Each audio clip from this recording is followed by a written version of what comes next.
Moi, Télaide, là, ce que ça m'a apporté, c'était, ça fait 41 ans que je suis avec Donald, pas mariée, on vit dans le péché, c'est le fun au bar, en bout.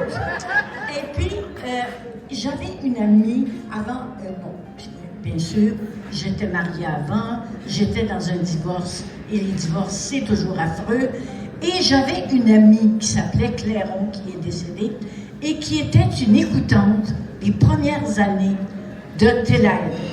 Et je l'avais vue, cette fille qui était mon amie, qui était née, tu sais, quand on dit elle est née avec une fourchette d'argent dans la bouche, ben elle était très gâtée. Et je l'avais vue s'améliorer. Je l'avais vue se mettre à penser aux autres. Je disais, mais c'est quoi ton secret? Elle m'avait dit, tu sais, un jour, si ça te tente, tu vas venir avec moi à Télaide. Et alors, j'ai suivi les cours.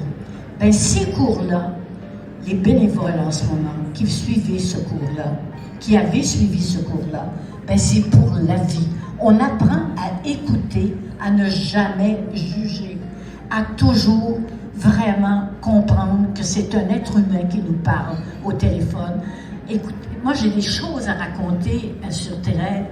Une nuit, parce que je faisais souvent des nuits, parce que le jour, je travaillais beaucoup à cette époque-là, et j'avais demandé d'être la nuit, de 7 heures le soir à 7 heures le matin.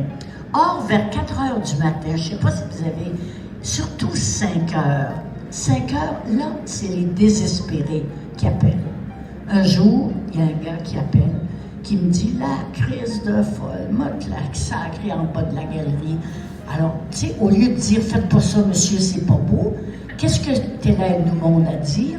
Si vous êtes fâché, monsieur, vous êtes fâché, vous en voulez à votre femme, vous êtes très fâché, et à plus il crie qu'il va la tuer, plus je lui dis « Vous êtes fâché », puis à la fin, il décompresse, et il me dit « Ouais, c'est ça que je pense que je suis fâché. » Il n'y avait pas, lui, il était juste en crise. Il n'avait pas pensé. Alors, on a essayé de comprendre pourquoi. Et à la fin, ben, on ne sait pas qu'est-ce qui arrive, mais on pense.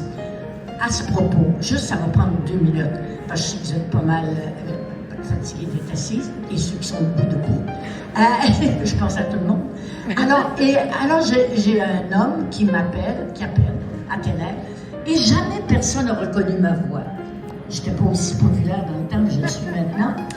On devient populaire très tard dans la vie au Québec.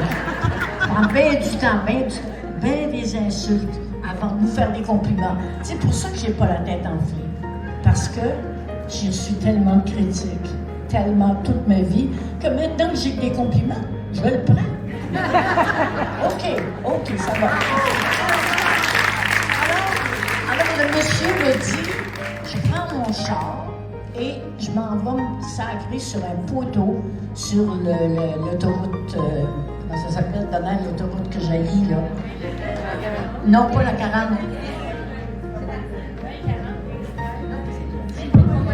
Métropolitain, j'haïs ça. Alors il me dit, je m'en vais sur le métropolitain. Alors évidemment, comme tu as appris à Télaide, tu dis, pas vous êtes fâché, mais vous voulez plus vivre. Vous souffrez tellement que vous voulez plus vivre. Il t'écoute pas. Il continue. Il était, je pense, 4 heures du matin. Je l'ai tenu, contrairement aux lois qui veulent qu'on ne reste pas trop longtemps au téléphone. Mais là, c'était grave. Et jusqu'à la fin, où j'ai entendu, il voulait toujours se tuer. Parce qu'il y avait des raisons. Mettons qu'il m'avait raconté toutes les raisons. Il n'y avait pas de raison, là. Mais on pouvait comprendre qu'il soit désespéré. Alors, j'entends, tout à coup, un serin chanter. Moi, j'en avais un serin. Je reconnais le chant des serins. J'ai dit, avez-vous pensé, monsieur, qui est-ce qui va prendre soin de vous quand vous ne serez plus là? Qui est-ce qui va prendre soin de votre serin quand vous ne serez plus là? Ouais, non, j'ai pas pensé. Ouais, OK, bonsoir. Il ferme. Mais le lendemain, je ne sais pas si ça existe encore, on avait un tableau où il y avait, moi j'avais un numéro à Télaide, le numéro intel, il y a un monsieur qui a appelé, celui qui a appelé la veille pour dire à l'écoutante qu'il finalement il ne se suiciderait pas. Ça a été le plus grand jour de ma vie. Et ça, sans jamais lui dire qu'il avait tort de penser ça, sans jamais lui dire qu'il était fou, qu'il était malade mental. Non, juste écouter. Ben moi, ce que je dois à telle aide, c'est de savoir écouter. Et après telle aide, c'est arrivé très tôt dans ma vie. Ça fait 40 ans, c'est 41 ans de ça, 42 ans même que j'étais à telle aide. Et quand je félicite ceux et celles qui sont des écoutants parce qu'ils apprennent quelque chose de précieux dans la vie. Écouter. Alors c'est pour ça que je suis ici ce soir, parce que telle aide, c'est très cher à mon cœur. Pendant 25 ans, j'ai essayé très fort que ça continue. Et là que je vois qu'il y a un essor, eh bien, mon Dieu, je suis tellement contente. Et bravo à ceux et celles qui vont s'occuper, à celles. J'ai vu moins de monsieur, mais à celles, ok, c'est correct.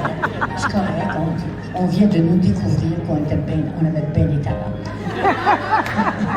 Si vous saviez comment on en a, ça va juste commencer. Alors, et c'est pour ça que je vous félicite tous et ceux qui veulent donner pour que ce service. À Montréal, il y a 40% de gens qui sont seuls. Dans les grandes villes, il y en a beaucoup plus que dans les petites villes. Et quand on est seul et qu'on a un problème, ben, il y a toujours telle aide à qui on peut téléphoner. Et quelqu'un qui va nous écouter.